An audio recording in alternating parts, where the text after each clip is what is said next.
Okay, I wanted to say welcome and thank you for joining us today. Other individuals will certainly be able to join us as they are able to, and so we'll just move through the Q&A session and then make sure that we address anything that they might have missed at the end. But I did want to let you know that this is a session that we have put together really for your benefit, just to give you some technical assistance as you're working through our grant program and to answer any questions that you have. My name is Sharon Geisler, and I am the program manager for Workforce Development Training Fund. And I have other individuals of my team here on as well, and can help with answering questions as well.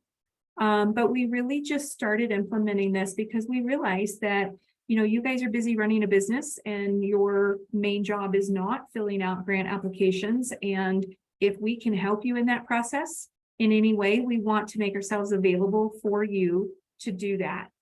With the new process that has been put in place since May, we're not able to do the technical assistance after you have submitted your applications as much as we were able to do in the past. And so we really want to be able to help you navigate it before you submit your application to try and make sure that you have all your questions answered. And that if you're not sure about something, then we can help you with all of that before you submit it. As I'm sure you can imagine, the number of applications that we are receiving, we just don't have the time to be able to go in and then have people make edits and make changes and get back with us. And so we're just trying to get ahead of it and help you before submitting. In the chat, you will see that we've put 2 email addresses there and a phone number. And so the first email address is the main one for Wdtf. And then the second one is specifically for the internship grant. Since it is such a heavily used grant, we wanted to make sure that we could address those specifically. And then that phone number is the main phone number to call, and certainly leave messages for any of your questions that you have. If we're able to grab your phone call, we certainly will. But if you have to leave a message, just know that it also rolls into our emails. And so we will get back with everybody who's left messages to help you with any questions or any assistance that you need. So these are 2 really good resources to be able to reach out to us and start that communication. Okay, so I believe we have everybody invited and in. So what I typically do is I will walk you through what where our website is and what's on that website, and let you know that that is the primary place to go for all questions and wanting to know more about the grants. We will cover the highlights of those grants, but then really leave a lot of time at the end for your specific questions and how can we help you individually. In addition to that, we'll show you a resource that we use to help determine those wages for the internship grant, and we'll walk you through how to use that to help you with that grant. And then really just anything else that you guys need or want to address, we are here for you for today. Okay. All right, so I'm going to go ahead and share my screen and share with you our website. Okay, and are you all able to see our website here? Yes. Okay, so I took you to the main DWS website because that's usually the easiest to find. And it's a very simple web address to put in. So I'm going to go ahead and copy it and put it in the chat. Actually, Brittany, if you don't mind, I'm going to ask if you would mind doing that really quick. If you get to this location and you know that you're in the Department of Workforce website, all you have to do is scroll down just a little bit and you'll see that we have our program right here at the top. So then if you do click in there, it will take you to the information that we have on our website for this program.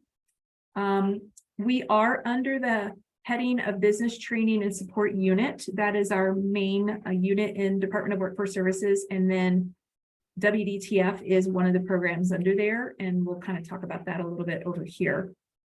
Once you come to this page, we have put a large piece of information about the new process of the applications here on the landing page because it applies to all of the grants. And then over to the left, we have information that is specific to each grant, and we'll go through all of that today.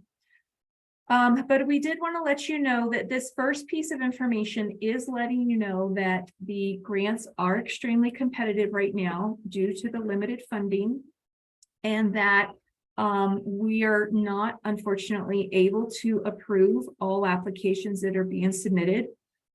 So one of the things that we are looking for that has been a big deciding factor in who gets approved is that the applications are full and complete. That's the main requirement that we're looking for, is that every question is answered. Every document that is asked to be uploaded is included. And then also the good standing certificates for the business do have to be in good standing to even be considered. So those are the main components that we're looking for. And then we'll go into some more specifics under each grant as we go through those. There is a note in bold here that we did make some adjustments to the rules as of May 1st. And so right now the rules are providing the maximum amount that was allowable when the rules were revised. And we have had to reduce those amounts because of the limited funding. And so the new parameters will, which we're going to go over individually, will take precedence over what the rules indicate, because that's where we are with the funding availability. The rules just provide what was maximally allowed, but we have since made that smaller. So we wanted to let you know that that's the case. We are going to be accepting applications during the first 7 calendar days of each month, and that's for all of the grants. You are certainly welcome to go in and start creating an application prior to that window so that you can get it ready and get it prepared and ask those questions before you submit it. But we are only going to consider applications that are submitted on the 1st through the 7th. And they do come in time stamped. And so we know when they were submitted during those times. And if it's before or after, we won't consider those. Again, here's the information about making sure that your business is in good standing. We are looking to see that you're in good standing at the time you submit the application. And so it would be up to you to make that determination before you submit your application. We do have some ways that you can determine that. You can certainly reach out to the Secretary of State website. It will indicate whether your business is in good standing. You can certainly reach out to workers' compensation and unemployment insurance and verify with them that your business is in good standing before you submit your application. If you are not in good standing at the time that you submit and your application is not accepted, once you get that status rectified and you are in good standing, you are certainly welcome to apply again in a later month, but that will have to be in place before you submit another application. This information is again just telling you that we do need them to be complete with all of the appropriate supporting documentation to even be considered. So if there's anything missing or if the questions aren't answered, we're not going to really spend much time reviewing them, and we'll just put those off to the side. We do have some preferred industries, which we will look at in just a minute. And so in some situations with the grants, there's some preferences for the businesses that are in the preferred industries. And then just to let you know that, again, we can't approve all the applications. And so even if your application is perfect and everything's filled out and it's exactly the way it needs to be, unfortunately, we're just in a situation where we just have limited funding and not everything can be approved. So we are trying to let businesses know if it is a situation that your application wasn't accepted because of funding, or if it wasn't accepted because something wasn't filled out correctly, or is incomplete, or is insufficient. Once that window has closed, if you haven't heard from us in about 2 weeks after that window timeframe, you can certainly reach out to us and let us know that you submitted an application and you were interested in finding out what that status was. But typically we need at least that first 2 weeks after the window has closed for us to go through that process of determining which ones are eligible, and then looking at the review panel, and then moving through our process. I would not encourage you to reach out sooner than that 2-week time frame, because we just haven't made our way through all of the steps that we need to do.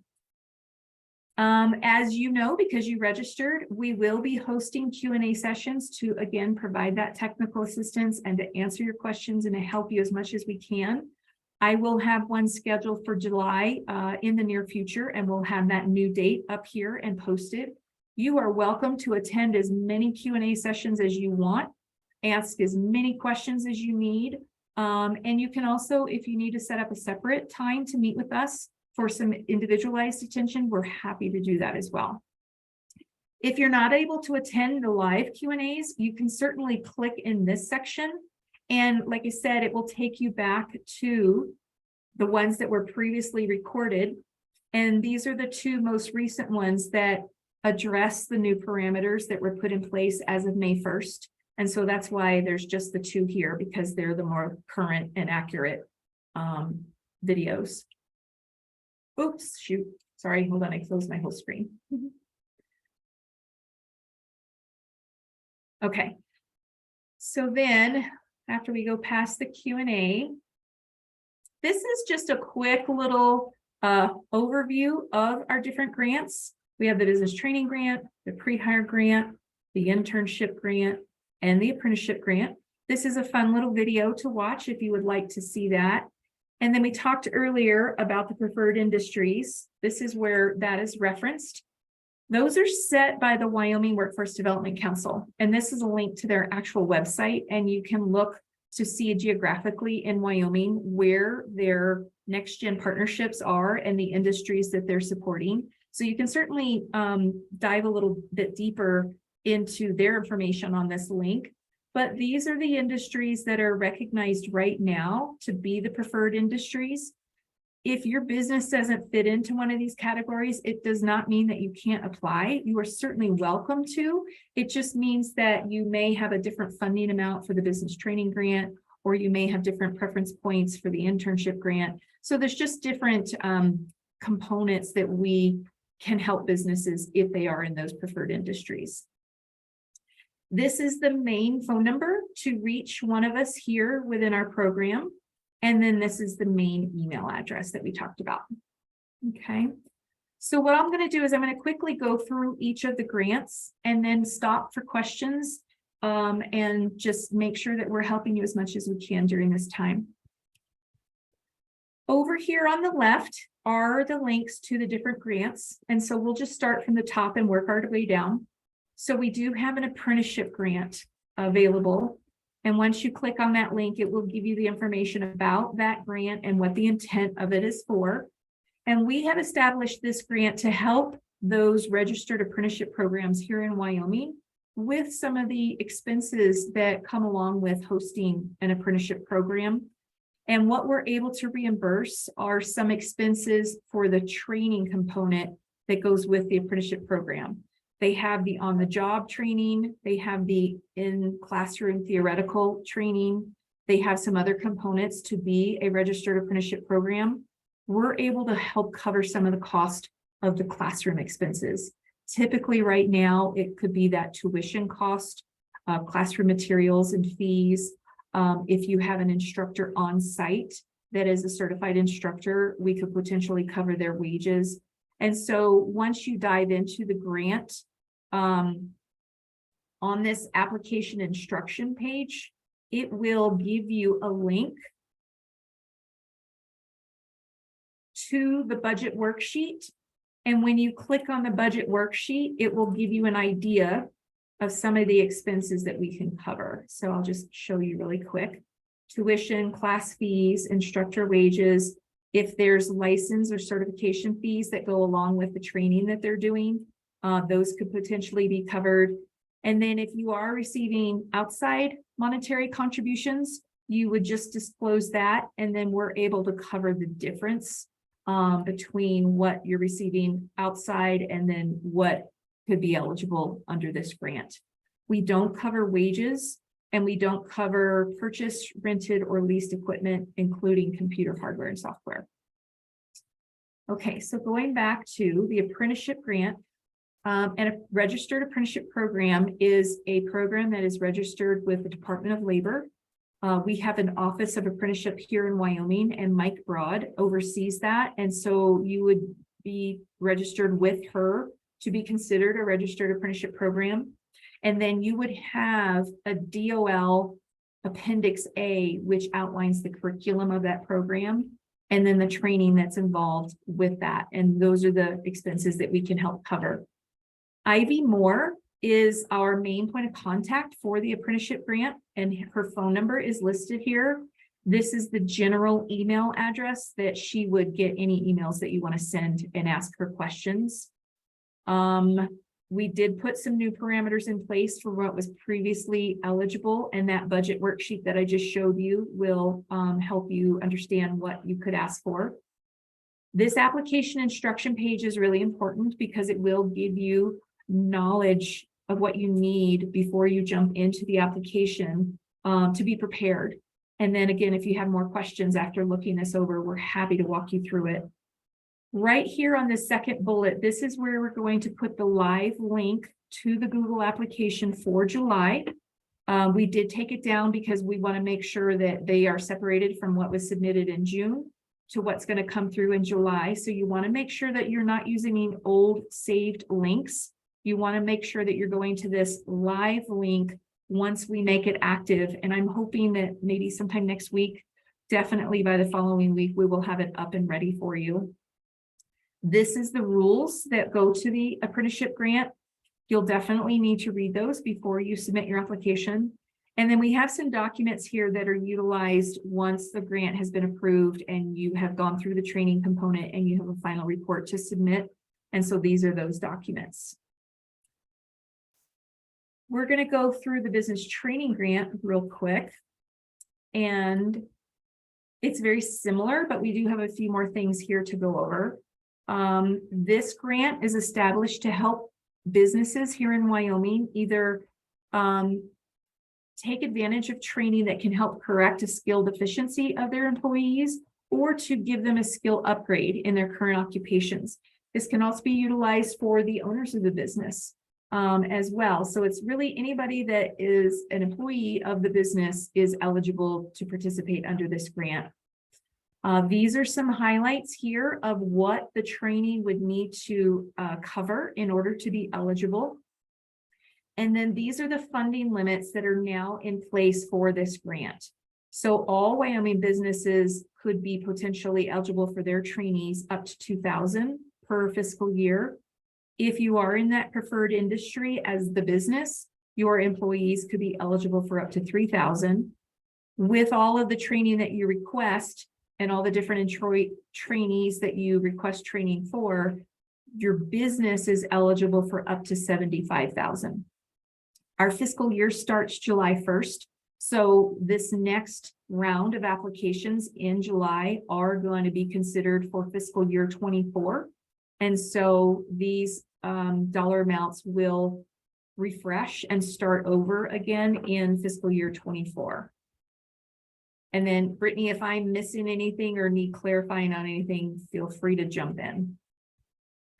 I did want to let you know that these documents are all here to help you. This action item document can help you as you're getting ready to submit a grant or get your business set up in our grant system. This is the one grant that we have a grant management system online available. So you first have to have a business account set up in there. And then once that's established and verified and activated, then you can go and create applications. We do have instructions here about how to set up your account. Again, this is the rules for the business training grant. These are documents that you would need for your trainees once you have been approved for a grant, that also can be used at the application stage because you do have to verify the employment of those trainees. We have our final report checklist. These right here are instructions on how to create an application. And then again, there's some components that your trainees will need to meet to be eligible for that reimbursement. And one of that is verification of their attendance. And so we have some sample forms here for you. And then the trainees need to fill out a summary. And so here's a template for you. All of our grants are reimbursement based. And so the initial cost would be on the business. And then based on the different grant and the different parameters, you'd be able to submit documentation for reimbursement based on that grant. Going further down, what we have on the page here is also captured in this document that you can print out, but here it is visible for you to see. And so this again just outlines your steps. To create your account, you have to do step number 1 first, and then you have to do step number 2 second. And then once those are done and completed, you can do step 3 and step 4 for the business training grants.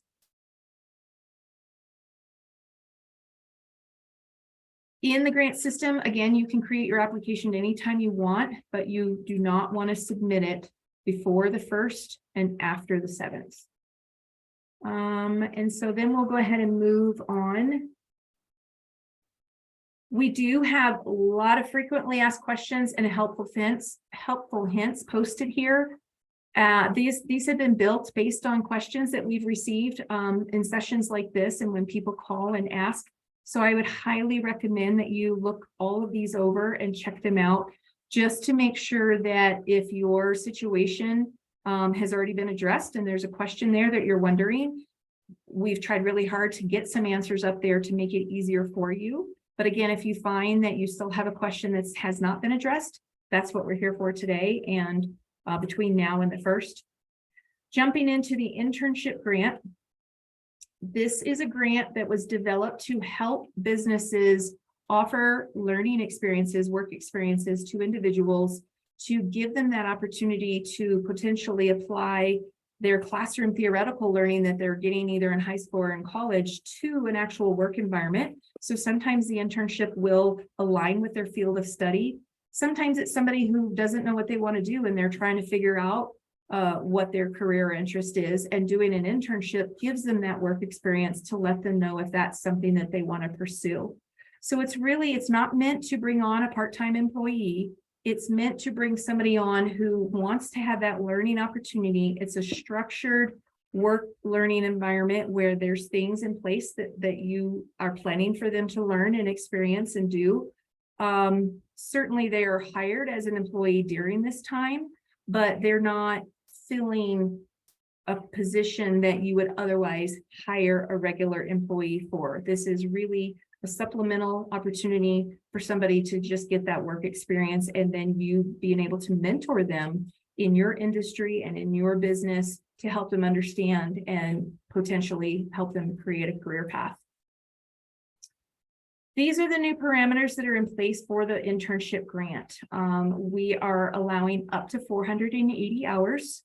This will give you, if they're working a 40-hour work week, you will get up to 12 weeks, about 3 months of an internship opportunity. If they're working part-time and not doing that 40-hour week, you can ask for a time period up to 6 months.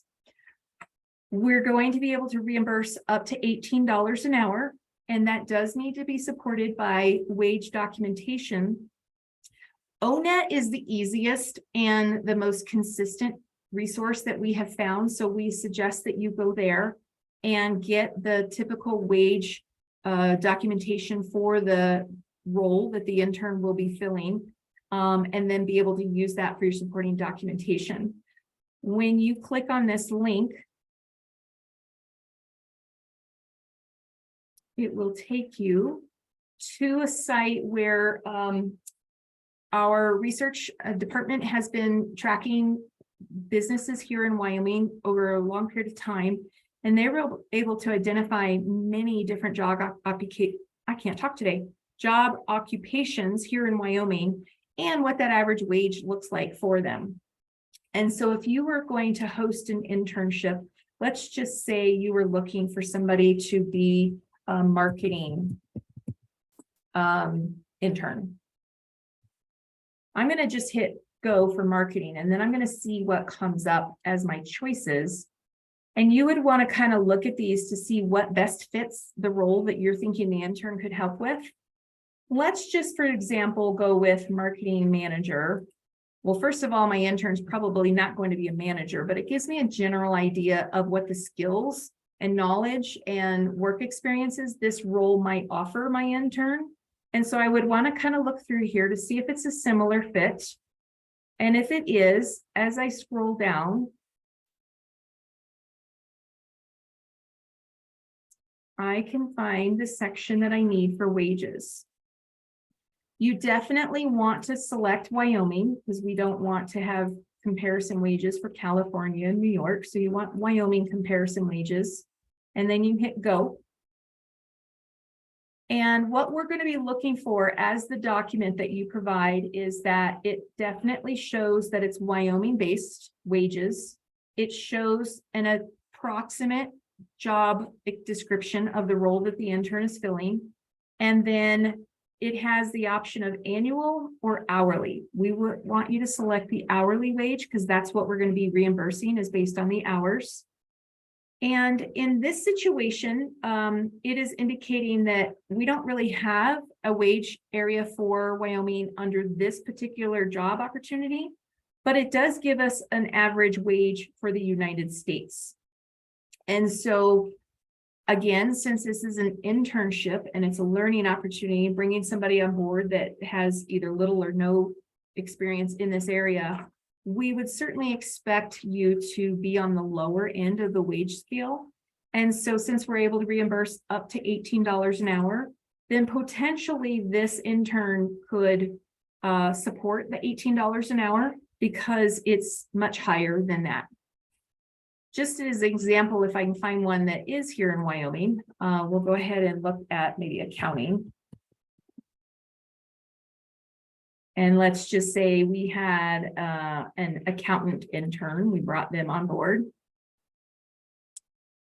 I'll show you what we're really kind of looking for. If your job isn't in ONET and you really don't have something to work off of, you can certainly provide us the United States documentation to give us a general sense. So if I were to go to Wyoming for this one, this is the bell curve that we're really kind of looking for because it's really helpful that it shows you the Wyoming wage. The United States for this one is not as critical because we are going to be focusing on Wyoming. But again, because it's an internship, we're really looking at the wage range to be in this lower scale. And so again, this particular internship opportunity could potentially be eligible for the $18 an hour because we can show that that is the lower end of this. We definitely won't go over 18, and typically the maximum that we're going to look at is this top here. But again, we want to look at something that's within the lower end of the wage scale. Hopefully that makes sense. You could take a screenshot of all of this. You want to make sure you include the Wyoming information, the title, and the wage area. Take a screenshot of this and save it, and that's what you would upload as your wage documentation for the internship grant.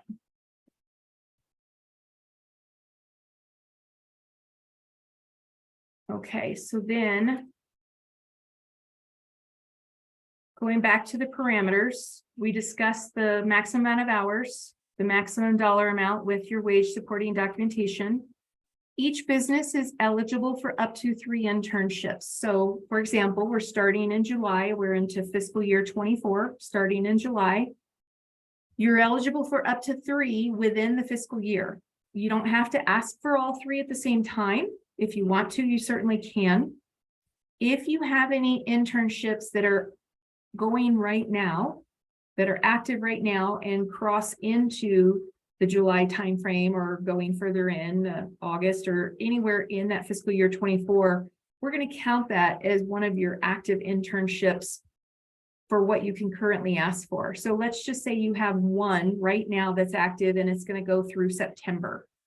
You could be eligible to ask for 2 in fiscal year 24 right now. And then once the one that you have right now is finished and you're in fiscal year 24 and you have the 2 that you asked for and those were approved, you have the eligibility to do 1 more at some point in fiscal year 24. So hopefully that makes sense. If not, certainly ask questions.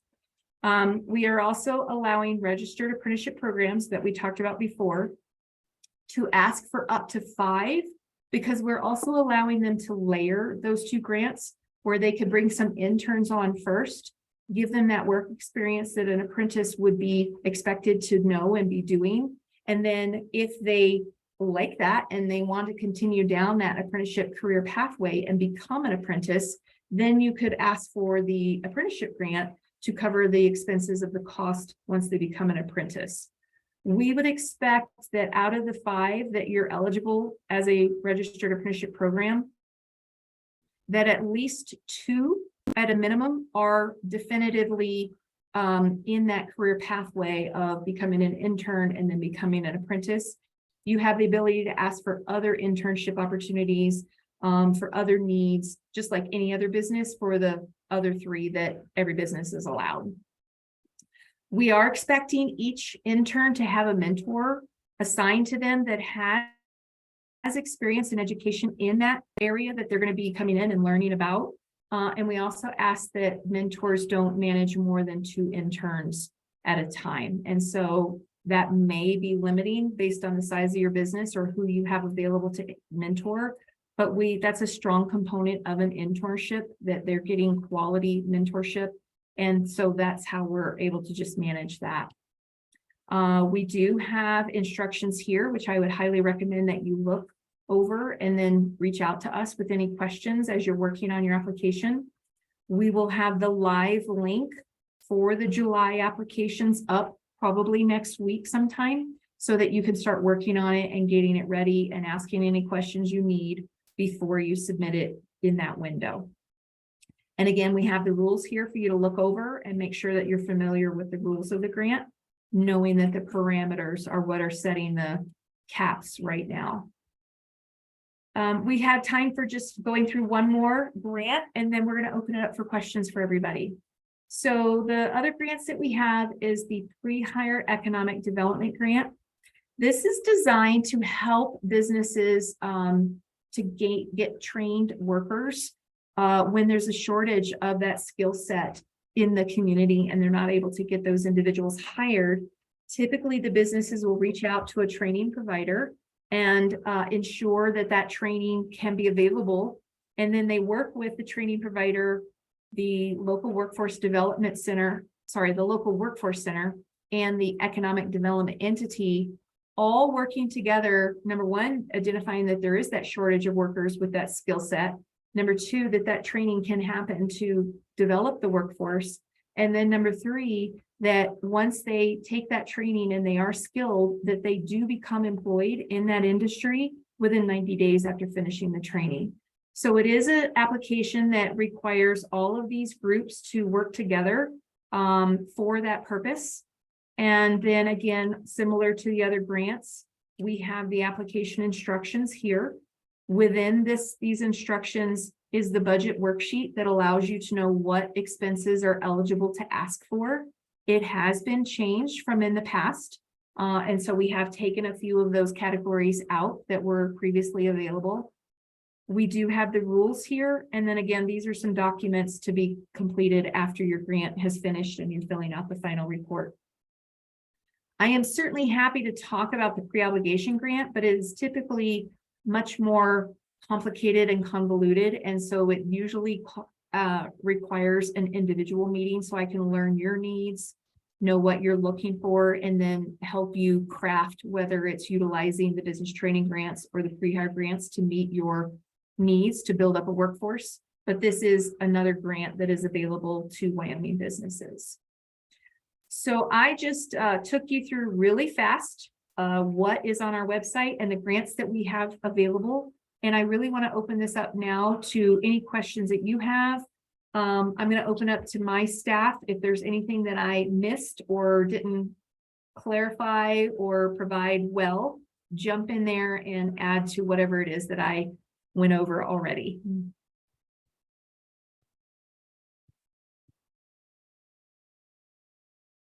You are free to put things in the chat if you want. If you want to raise your hand, let me know that you have questions, that you want to, ask anything. This is open forum now.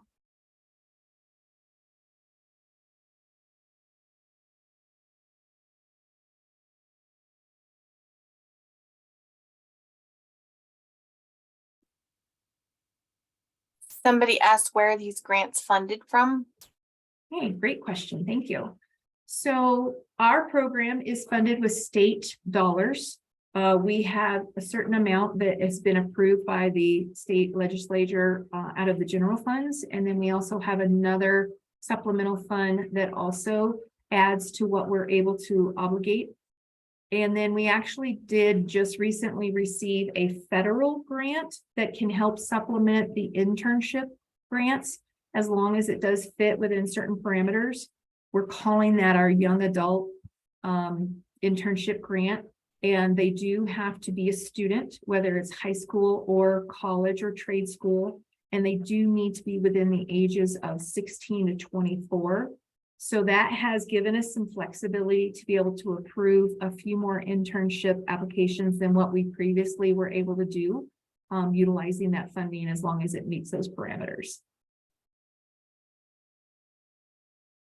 Okay, and then John is saying, first, I apologize for not being on camera. We are having an employee event next to my office and it can get lively.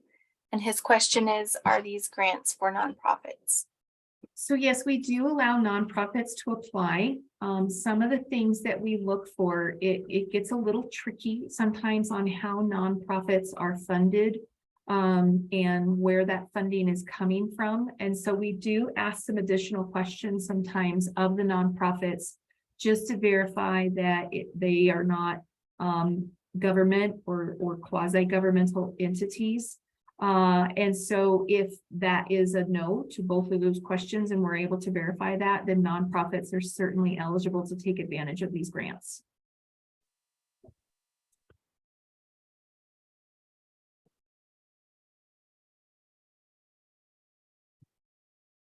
You're welcome. Is there anybody that is thinking about completing an application for July?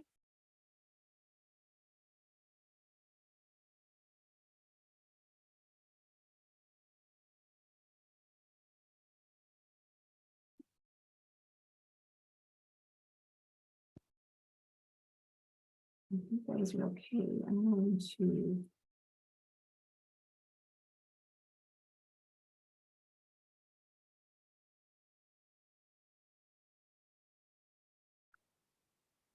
So Julie's asking, would an engineering firm be considered a tech company? Julie, do you mind sharing with us what industry your engineering firm would be focused on or how you would self-identify? Sure. So we're civil engineering and we have an employee who has very limited education. A lot of his stuff is self-taught.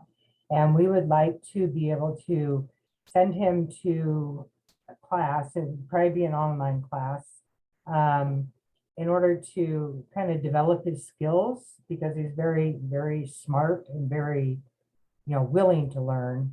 But paying for his training is a little outside of our range. So that's why I was checking out your grants.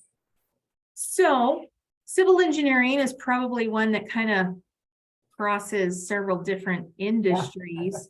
So we have, and so what I hear you saying is the business training grant might be the best fit for what you're looking for this need. Right. When you go in to the grant system and you get your account set up, it will ask you what industry you're in. And then we have a drop-down list of about 13 different industries to choose from.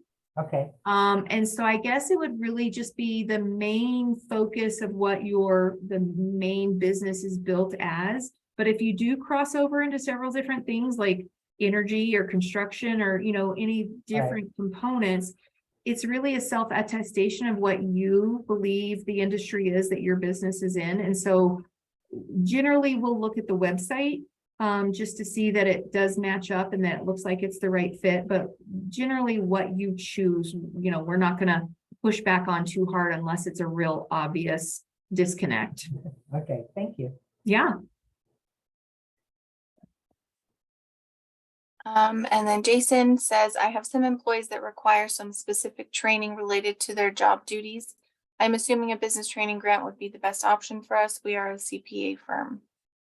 Yeah, would you like to answer that?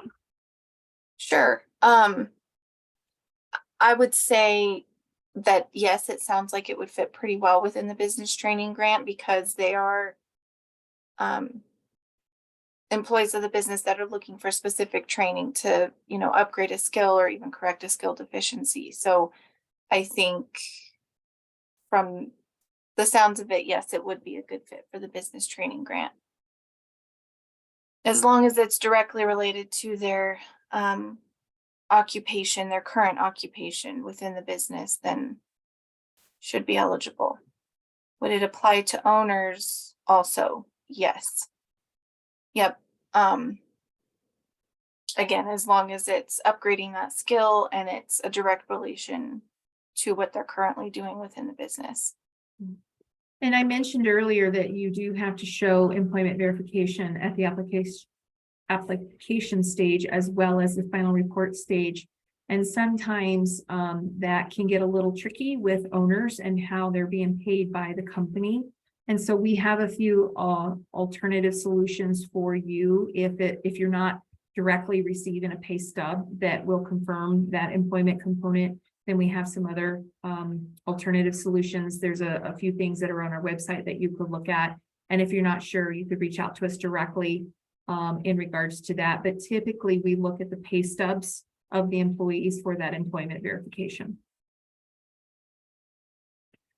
And then there was a comment about utilizing more than one grant. And so absolutely, as a Wyoming business, if you see different needs and different fits for these grants, you can certainly utilize more than one grant, even at the same time. We have several businesses that are applying for the internship grant. At the same time, they're applying for the business training grant. And so each grant is looked at on its own merits and individually with its own caps. And so you are certainly eligible as a Wyoming business to utilize any and all of these grants if they're the right fit for you. Some of the things that we've come up against, just for your information, in the last couple of months with the new parameters, as the applications are coming in, we are looking very closely, not only that all of the questions are answered, but that the question is answered in that space. We've had examples where businesses did a copy on a Word document of all the questions, and then they answered all the questions, and then they put that answer in all the questions. And so it was a little bit overkill in that regards. So really all we're asking you to do is just take a minute, take a look at the application, read the question that it's asking, and then just answer that component, because it could be further down into the application that we ask you a follow-up question that then, gives you the opportunity to provide more information. And so it's to be specific to the question that's being asked rather than trying to cover too much in one, and then us having to search different places for the right answers. And so it's really, we've been told it's a fairly user-friendly application and that most people who've utilized it have liked it and feel it's fairly simplistic compared to what we were doing before. And that was our intent, was to make it as user-friendly to you as we possibly could. But we're also open to feedback. If you find that there's some barriers to you being able to respond, or that it's created a burden for you to be able to fill out this application, please let us know and please give us that feedback, because we are open to making changes that make sense.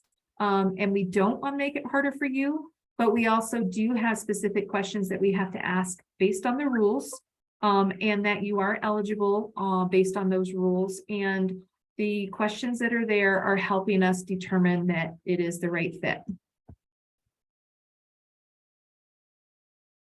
What else can we help you with? Some of you are being very quiet.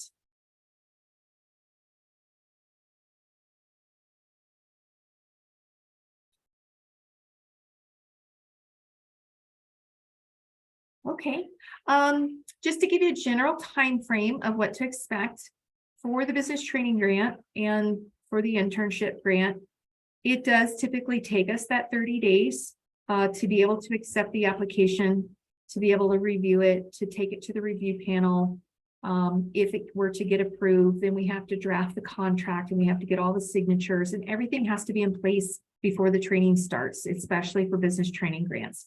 They have a little bit more flexibility with the internship grant, that it could be the effective date once the contract is actually signed. And so I would say on average, give yourself at least that 30 days of the time of when you're submitting and when you're can expect that if it were approved, that we're in contract and actually an active grant. I will say that the pre-hire grant and the apprenticeship grant do take a little bit longer, because there is a component where after we review it to make sure the application is eligible, then we have to actually take it to the Workforce Development Council that we talked about. There's a subcommittee that will review those applications, and then they make the determination on whether it should be approved or not, and then it goes to the director for final approval. So there's definitely more layers for that grant, and so I would say factor at least 45 to 60 days for those applications. And just know that we can't reimburse for any training that occurred or any activity that occurred before the contract is executed. So another question came through. So once an employer is notified of acceptance of their application, how long does the employer have to utilize the funds for training purposes? So that's a couple of different ways that we'll answer that based on the grant. Brittany, if you want to answer based on BTG, then I can go ahead and respond based on internship. Yep. So once the application has been approved, so within the application, there's a set time of the training. So there's a designated training period where the training will need to take place, that's indicated on the application. And if for whatever reason that trainee will not be able to complete the training within that period, then you can request an amendment as long as it's before the end of the training period. So you can request an amendment to extend the end date of that letter of agreement or that grant training period. And so as long as the training is completed within that training period, then it will be eligible for reimbursement as long as all the other documentation is provided at the final report stage.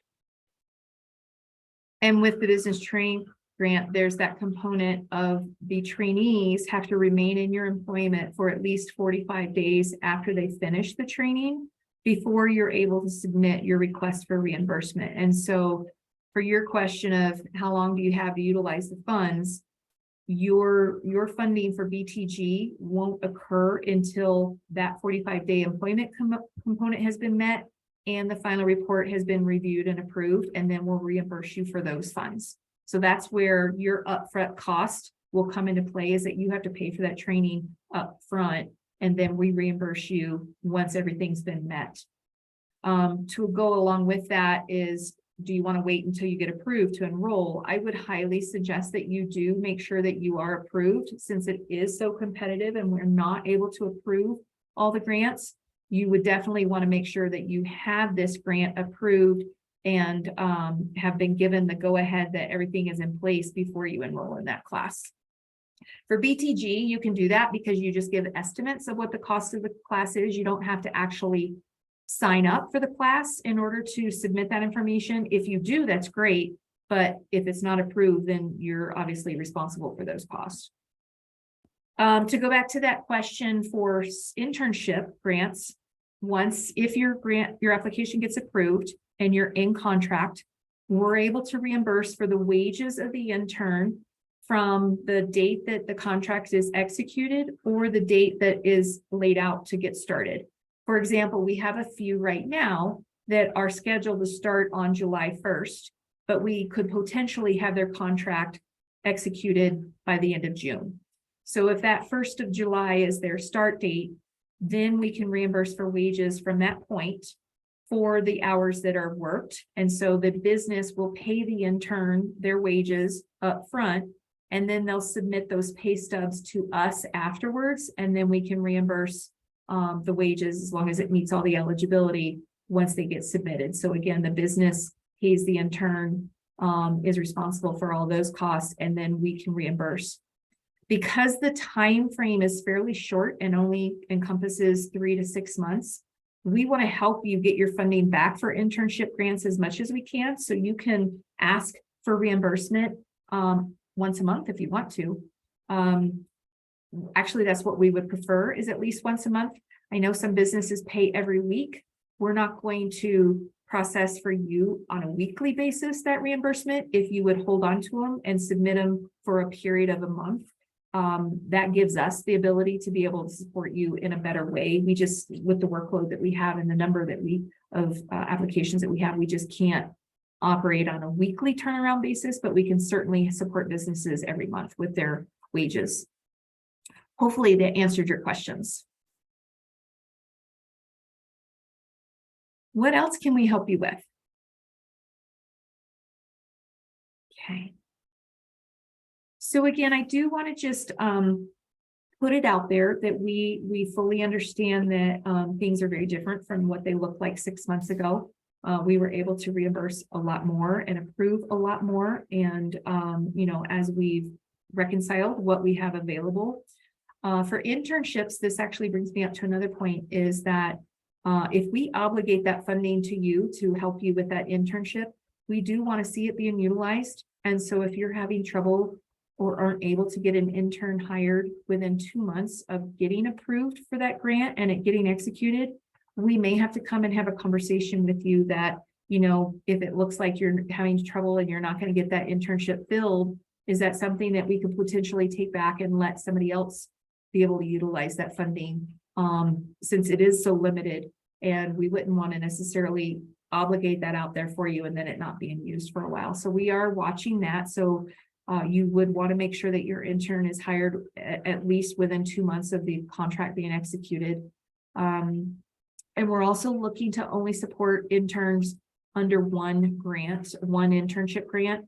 In the past, before we got a little bit more clear in that area, some businesses were bringing the same intern on under 2 different grants or under additional grants and supporting more internship opportunities. And we see the value of that. But again, since we're so limited in what we have available, we want to help as many people get that work experience as possible. We are really looking at who the intern is, and that they're only getting supported the one time, and then the business is certainly available to hire them on again for other purposes, but just not supported by our grant. Okay, it looks like we were able to help you all with your questions. Again, once we make the links live and you get in and you are able to see what the application is asking you, if you have any questions, you're not sure about anything, you want additional guidance, we are able to help you right up to the point where you submit it. And then once it is submitted, then we won't be able to give you any opportunities to make edits or changes at that point. Okay, well, a little bit of free time back to you. We appreciate you being here. If you talk to anybody else that is interested in learning more, they can certainly sign up for another Q&A. They can reach out to us using those emails. They can call. We are available to help you as much as we are able in figuring out what application is the best fit for you. All right, have a wonderful day. Bye-bye.